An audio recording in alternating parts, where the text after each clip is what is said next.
तरुण भारत नागपूर दिनांक 25 नोव्हेंबर 2021. ऊन सावली, देशीवाद, राखीगढी आणि युवा पिढी. लेखक गिरीश प्रभुणे. इंग्रजांआधी आपल्याकडे जाती सतत बदलत होत्या आणि त्या सर्व लहान मोठ्या लोकसमूहांची एक विशाल व्यवस्था आपोआपच तयार होत गेली.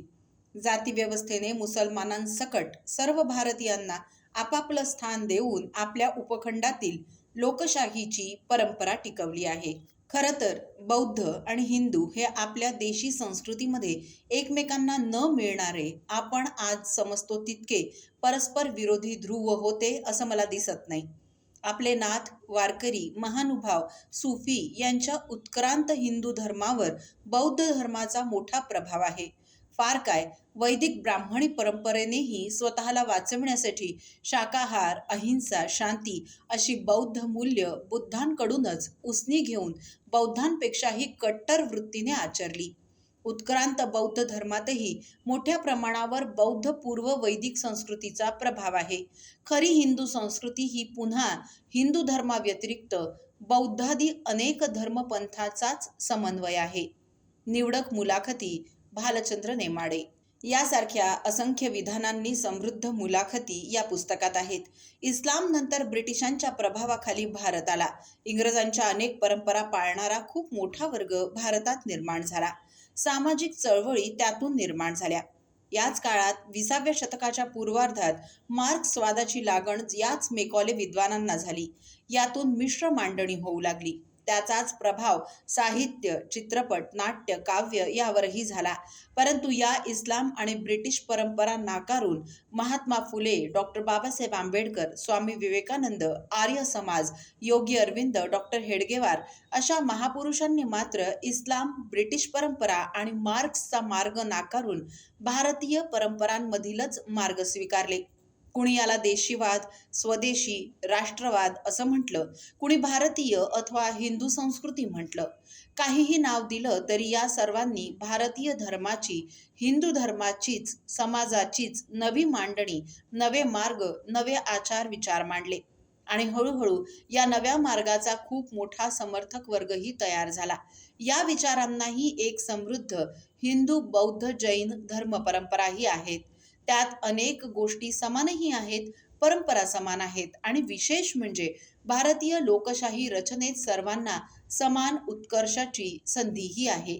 भालचंद्र नेमाडेंच्या देशीवादाचे विचार वाचता वाचता पुरातत्व विभागाचे संशोधनही याच सर्व बाबींवर प्रकाश टाकणारे निघावे हा भारतीय राष्ट्रवादाच्या दृष्टीने शुभशकुनच म्हणावा लागेल. भारताची फाळणी धर्मतत्वावर इस्लाम आणि हिंदू या प्रकारे झाल्यावर मोहनजोदडो आणि हडप्पा ही दोन प्राचीन संशोधन शहरं भारतीयांना उपलब्ध राहिली नाहीत.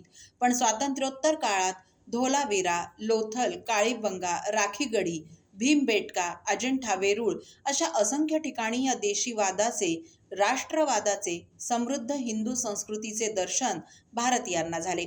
तरीही वसाहतवादाचं अपत्य काँग्रेस आणि मार्क्सवादी, माओवादी आणि पॅन इस्लामवादाचे सेक्युलर समर्थक आजही या गोष्टींना मान्यता देत नाहीत. उलट माओवादाचं समर्थन करून भारतीय संविधानाला, भारताच्या सार्वभौमत्वाला, भारतीय लोकशाहीलाच सशस्त्र लढे निर्माण करून आव्हान देत आहेत. त्या दृष्टीने या संपूर्ण लेखमालेचा, या सदराचा उद्देशच भारतीय समाज रचना, त्यातील विविध जाती जमाती, त्यातली ज्ञान, विज्ञान, कला, कारागिरी, कृषी परंपरा, ज्यांना आज दरिद्री, वंचित, मागासलेले समजतो, त्यांच्या समृद्ध परंपरा, समृद्ध ज्ञान, भारतीय संस्कृतीच्या जडणघडणीतलं प्रभावी योगदान, देशावरची झालेली आक्रमणं परतवून लावणाऱ्या लढवय्या जमाती, 700-800 वर्षे चाललेला प्रदीर्घ स्वातंत्र्य लढा, त्यातले या जाती जमातींचे योगदान, प्राणपणाला लावून केलेलं समाजाचं, भारतभूचं रक्षण आणि याचा योग्य उल्लेख आज शिकवल्या जाणाऱ्या स्वातंत्र्योत्तर पाठ्यपुस्तकात नसावा, ही बाब आश्चर्यजनक वाटावी अशीच आत्यंतिक चीड आणणारीही आहे. समाजवादी चळवळी सुद्धा विद्वेषाच्याच दिशेने वाटचाल करताना दिसतात. त्यामुळे आता निश्चित वेळ आलेली आहे ती राष्ट्रीय वृत्ती संवर्धनासाठी, संपूर्ण स्वातंत्र्यासाठी, सर्वांना समान संधी, समान न्याय, समान सन्मानासाठी, समान राष्ट्रीय शिक्षण, समान अर्थार्जनाच्या संधी, द्वेष पसरविणारे सर्वच विचार गाठोड बांधून सोडून द्यायला हवेत. समाज धर्म आचरणाचा धर्म, राष्ट्रधर्म, संविधान धर्म हा एकच असावा. कोणत्याही भेदाला खतपाणी घालणारा कायदा असताच कामा नये.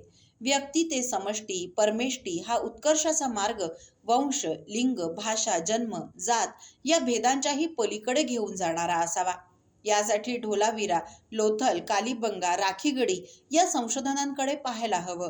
राखीगढी, कालीबंगा यातील उत्खननात जे अवशेष संशोधकांच्या हाती लागलेत त्यातून प्रगत शेती, शेतीचे नांगर, बी बियाणं, सुती वस्त्र, रेशमी वस्त्र, तांब्याची भांडी, चांदीचा वापर, अनेक प्रकारचे मणी, त्यांच्या माळा, अलंकार, जहाज बांधण्याचं तंत्र, डॉकयार्ड, मृत्यूनंतरचा दफनविधी, दाहकर्म, समाधी बांधकाम, भांड्यांवरील चित्र, नक्षीकाम, रंगीत नक्षी, घरं, स्वयंपाकघर, स्वच्छतागृह अशा असंख्य गोष्टी या सर्व ठिकाणी उत्खननात मिळाल्या आहेत.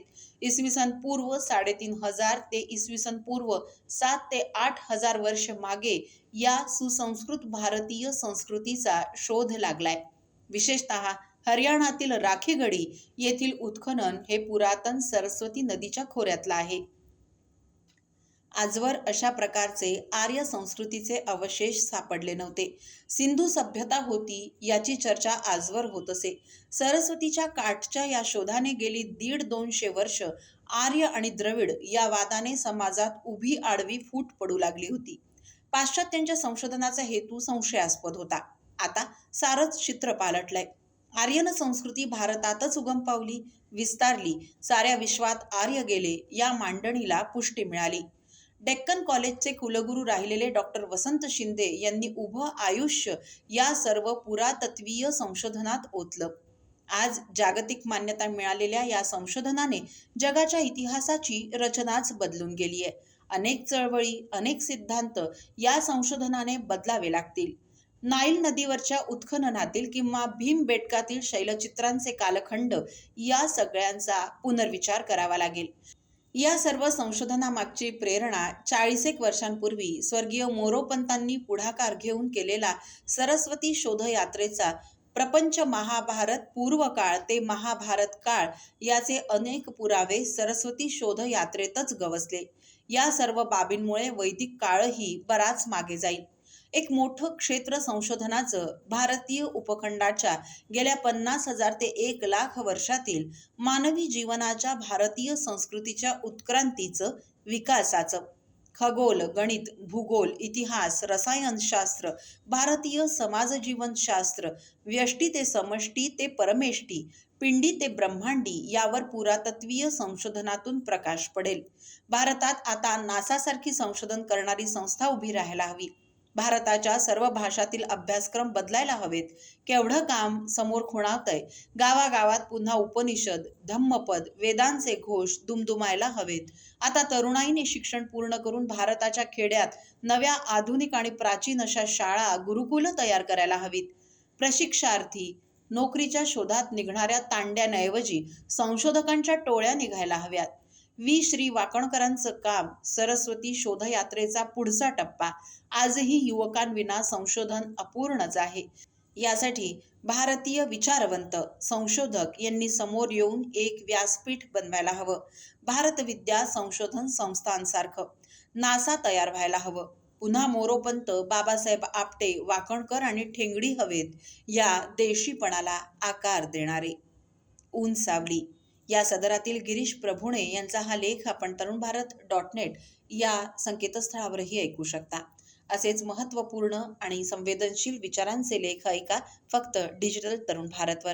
त्यासाठी आमच्या YouTube चॅनलला लगेच सबस्क्राईब करा, लाईक आणि शेअरही नक्की करा. धन्यवाद.